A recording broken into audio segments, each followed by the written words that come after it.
Amados irmãos e irmãs, paz e bem. Sexta-feira, dia 21 de janeiro, o Evangelho para hoje é Marcos capítulo 3, versículos de 13 a 19. Eu quero agradecer a você que me acompanha no YouTube, a você que me segue nas outras plataformas, no Instagram e no Facebook. Não sei se você já notou, eu não coloco no meu YouTube o número de seguidores, porque na verdade essa coisa é muito relativa, não é? Tenho um bom número de seguidores já e agradeço a Deus, a vocês que me seguem, né? Mas por enquanto eu não coloquei ainda aí, devo colocar em breve, né? Tá certo? Então, obrigado a todos que me seguem. Vamos ao Evangelho de hoje. Naquele tempo, Jesus subiu o monte e chamou os que ele quis e foram até ele. Então Jesus designou 12 para que fossem com ele e para enviá-los a pregar, com autoridade para expulsar os demônios. Designou, pois, os 12, Simão, a quem deu o nome de Pedro, Tiago e João, filhos de Zebedeu, aos quais deu o nome de Boanerges, que quer dizer filhos do trovão, André, Filipe, Bartolomeu, Mateus, Tomé, Tiago, filho de Alfeu, Tadeu, Simão o cananeu e Judas Iscariotes, aquele que depois o traiu. Palavra da salvação, glória a vós, Senhor. O texto de hoje, ele tem algumas palavras que fazem um diferencial muito interessante. É um texto cheio de detalhes, né? Cheio de detalhes. Vamos então aprofundar um pouco esses detalhes do texto de hoje. Primeiro, é um texto vocacional, é um texto de chamado. Outro dia alguém me perguntou, ele disse: Padre, por que o senhor não grava um vídeo sobre os ministérios dos primeiros séculos? É um tema muito interessante. Os ministérios na era patrística, porque na verdade são dois períodos. Os ministérios até o terceiro século da era patrística tiveram um desenvolvimento de uma maneira. Depois do terceiro século, a chamada conversão de Constantino, mudou muita coisa dentro do cristianismo. Os ministérios mudaram um pouco, né? Inclusive alguns foram extintos, né? Alguns ministérios, como o chamado profeta ambulante, né? Que era aquela pessoa que andava profetizando e ajudando as comunidades a tomarem consciência dos seus erros, etc. Né? Mas não será o tema de hoje. Eu devo preparar um vídeo para um curso de patrística que eu vou lançar em breve, né? Pois bem, naquele tempo, diz o texto, Jesus subiu o monte. Subir o monte significa entrar em comunhão com o Pai, significa buscar tranquilidade para rezar, significa entrar num estado de intimidade com o Pai. E é no monte que Jesus vai pensar: quem são os que eu vou chamar para serem apóstolos? A palavra apóstolo significa enviado. Ele tinha muitos discípulos, mas agora chegou a hora de escolher os 12. Quem é que eu vou chamar para enviar, não é? Pois bem, e chamou, é outro ponto interessante, quando desceu, chamou os que ele quis. João Paulo II escreveu um livro muito interessante, no qual ele fala que o chamado é dom e é mistério. É dom porque é uma coisa gratuita dada por Deus. Ninguém é chamado para ser padre, para ser freira, para ser bispo, porque é o tal, porque é o cara. Não, isso não. É dom de Deus. Temos que ter consciência disso, é dom de Deus. Em segundo lugar, é mistério. Deus sabe por que nos chamou. Há outras pessoas mais preparadas, talvez tivessem um coração melhor do que o nosso, mas Deus nos chama. E chama, diz o texto, os que Ele quis. É um querer de Deus, é um mistério de Deus. Né? Depois foram então até Ele.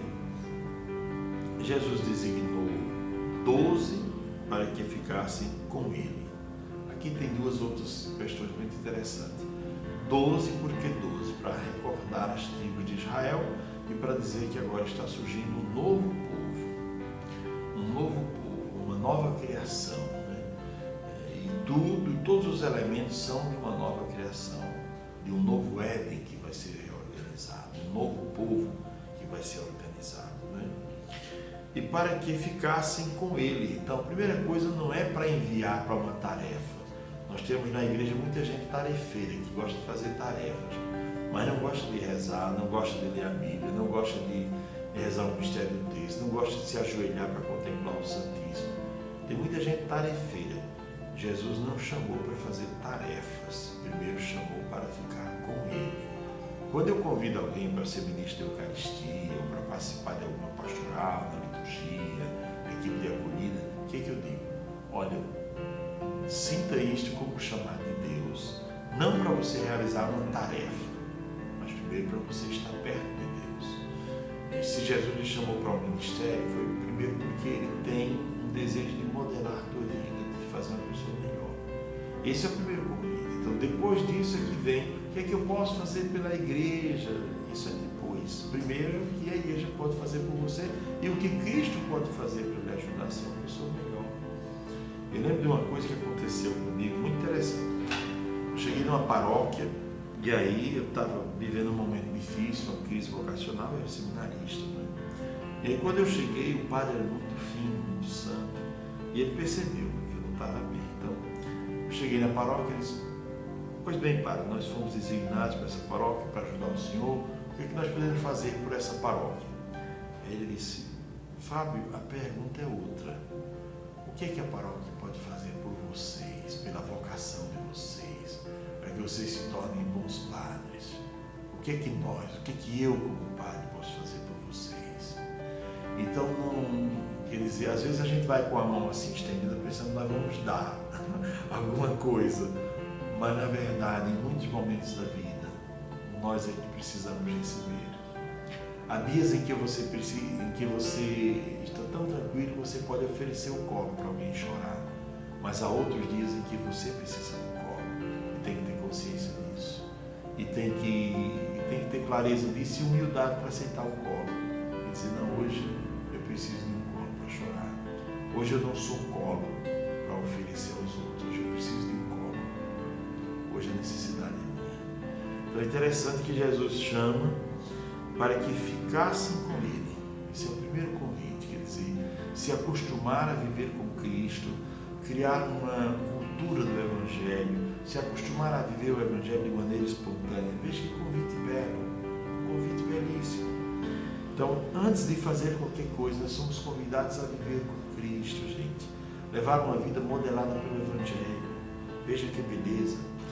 Depois, para enviá-los a pregar, a segunda coisa, mas a primeira é para ficar com Ele, aprender com Ele. Aprendei de mim, disse Cristo, que sou manso e humilde de coração.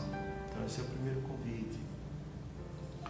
Se nós estamos na igreja há 10, 20, 30 anos e nada mudou em nós, é sinal que não estamos aprendendo com Ele. Estamos realizando tarefas só.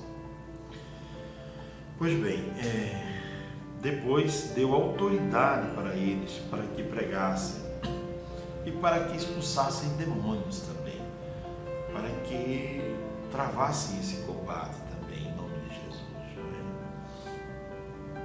Sobre isso, interessante, eu já vivi muitas experiências nesse sentido espiritual e já participei de vários congressos de exorcismo com a Associação Internacional de Exorcistas e já vi muita coisa nesse sentido.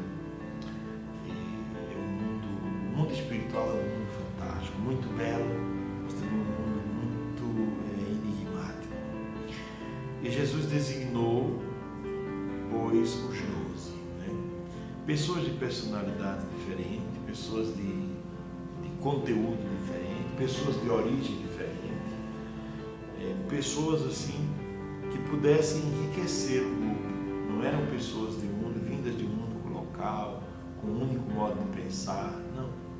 Tinha gente aqui, inclusive, de cultura grega, nomes gregos, Quer dizer, Jesus valorizou também aqueles que vinham do mundo helênico, da filosofia e tal, É muito interessante olhar esse texto para ver a diversidade dos discípulos, E como cada um foi respeitado naquilo que era e naquilo que tinha para ofertar, e como cada um foi chamado a colocar aquilo que era e aquilo que tinha para ser modelado à luz do Evangelho, modelado a partir do Cristo, que é o grande modelo. Há uma outra questão que está aqui por trás desse texto, que é a questão de poder e autoridade. Jesus deu para eles autoridade, Autoridade para expulsar os demônios e para pregar. Às vezes nós vivemos na igreja ou em algum outro ambiente procurando poder, status, lugar, pedestal, aplauso, não é? Há pessoas que pensam que o ideal é chegar a tal patamar. No dia que eu for coordenador de tal coisa, eu me sinto realizado. Ou no dia que eu receber tal coisa, tal função na igreja, eu serei o cara. Mas ser cristão não passa por estas coisas, não. Essa política de desejar lugares, ela torna o homem frio, torna o homem pesado, calculista, tira do homem toda a sensibilidade e torna o homem que crê, transforma o homem que crê num homem frio e sem fé. Pois bem, pensemos no chamado de Cristo, primeiro para estar com Ele, depois para servir os outros, e não como um momento para receber um lugar que traga privilégios ou que traga coisas desse tipo. Desejo a todos um ótimo dia e hoje cada um pense na sua vocação, primeira vocação à vida, depois a vocação à santidade, e pense que nós devemos perfumar o mundo com o perfume do Evangelho. Glória ao Pai, ao Filho e ao Espírito Santo, como era no princípio, agora e sempre.